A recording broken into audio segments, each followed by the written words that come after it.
अल्प बयसर झील मान प्रेम जाल फसई बाहा हेइथिबा पुओ मानक पई पदे कहूची। संसार विषय किछि जानि नथिबा झील खास तमको विश्वास करी निज परिवार को अलग करी तम परिवार सहित मिसिबार प्रयास करी थाए। जेउ झील घरे काम कोन जानु नथिला से तम घरे प्रत्येक काम करू थाए।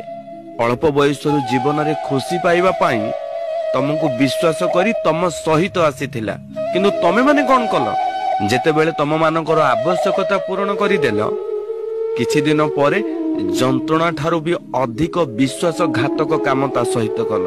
अरे झीटी अल्प बयसरु जेउ समय रे से खुशी रे बुलिबा कथा से समय रे तमे ता हाथ रे छुआ धरई देलो। निजर सुंदरता को भूली निज पिलार लालन पालन करिबा समय रे तमे माने अन्य झियो मानक सहित डारेनारे कल।